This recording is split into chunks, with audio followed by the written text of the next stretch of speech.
फिरोजाबाद के सिरसागंज पहुंचा मुख्यमंत्री योगी आदित्यनाथ का उड़न खटोला, गर्मजोशी के साथ हुआ स्वागत। सिरसागंज सीट सपा और बीजेपी की साख दांव पर लगी है।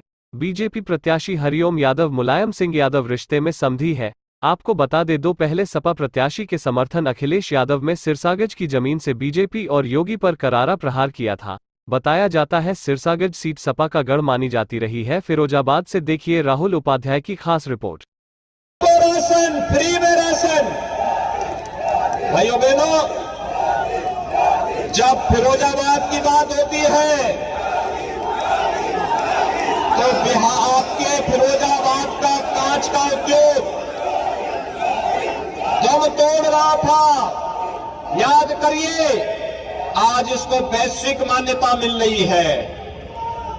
फिरोजाबाद का ग्लास का उद्योग को हम लोगों ने अब पॉल्यूशन कंट्रोल बोर्ड के रोज के परेशानी से मुक्त करवा करके हम उसको आधुनिक तकनीक के साथ जोड़ करके वैश्विक मान्यता दिला रहे हैं। तो यहां का किसान, आलू उत्पादक किसान को पहली बार हम लोगों ने समर्थन मूल्य देने के साथ ही आप देख रहे होंगे, मथुरा में हमने सबसे बड़ा, देश का सबसे बड़ा आलू प्रोसेसिंग सेंटर डाल दिया है, जिसमें लाखों टन आलू की खपत होगी। यहां के आलू उत्पादक किसानों को अच्छा दाम मिलेगा और यह यूनिट हम लोग आने वाले समय में फिरोजाबाद में चिप्स बनाने के लिए यहां के साथ साथ फिरोजाबाद, एटा, अलीगढ़, आगरा और आसपास के सभी जनपदों में भी स्थापित करने की कार्रवाई चल रही है। अन्नदाता किसान, याद करिए, जब भारतीय जनता पार्टी की सरकार आई थी, पहला काम किया था किसानों के ऋण माफी का। प्रधानमंत्री मोदी जी ने प्रधानमंत्री किसान सम्मान निधि आपको दी, हर किसान को दी। लेकिन समाजवादी पार्टी की सरकार आती है, पहले क्या काम किया उसने? पहला काम किया आतंकवादियों के मुकदमों को समाप्त करने का। भाइयों बहनों, ये आतंकवादी आएंगे क्या ये हमारे हित चिंतक होंगे क्या? ये जो बमबाजी होती थी, क्या उससे किसी का हित होता था क्या? गरीब का, किसान का, व्यापारी का, नौजवान का, महिलाओं का किसी का हित होता था? लेकिन एक साजिश के तहत यहां पर पूरे प्रदेश के अंदर अराजकता पैदा करने का षड्यंत्र होता था, अपने दम पर, अपने बल पर। और भाइयों बहनों, जो सुख दुख में सहभागी होता है वही सच्चा साथी होता है। याद करिए ना, इससे पहले क्या होता था? हम कोरोना कालखंड में देख रहे हैं। कोरोना कालखंड में पूरी दुनिया पस्त है और भाइयों बहनों, कोरोना के कारण दुनिया के अंदर तमाम लोगों को अपनी जान गंवानी पड़ी।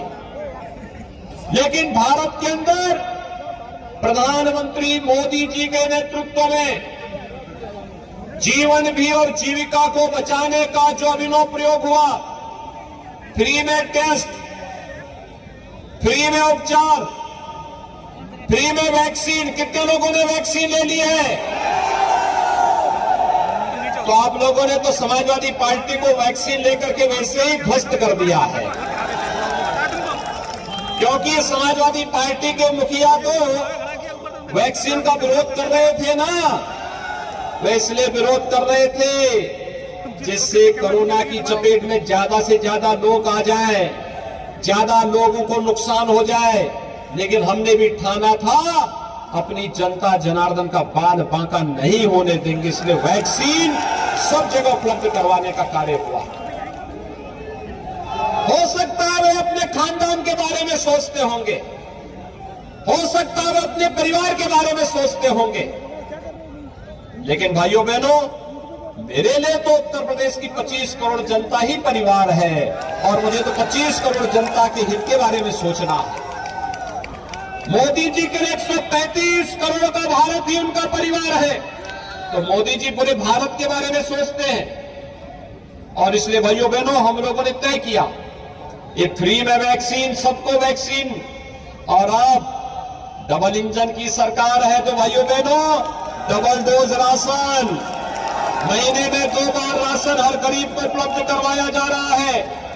भाइयों बहनों, इससे पहले का इतिहास है, इससे पहले का इतिहास है। इतिहास इस बात को कहता है, जब भी महामारी आती थी, बीमारी से के साथ साथ भूख से लाखों लोग मरते थे। लेकिन इस बार मोदी जी ने ऐसी पुख्ता व्यवस्था की कि बीमारी से भी नहीं मरने देंगे और भूख से भी नहीं मरने देंगे। 87 से रियल यादव जी को भारी बहुमत से विजयी बनाएंगे। आप सभी सहमत हैं? 5 सीटों पर भारतीय जनता पार्टी को विजयी बनाएंगे। मेरे साथ दोनों हाथ लेकर के बोलेंगे, भारत माता की, भारत माता की।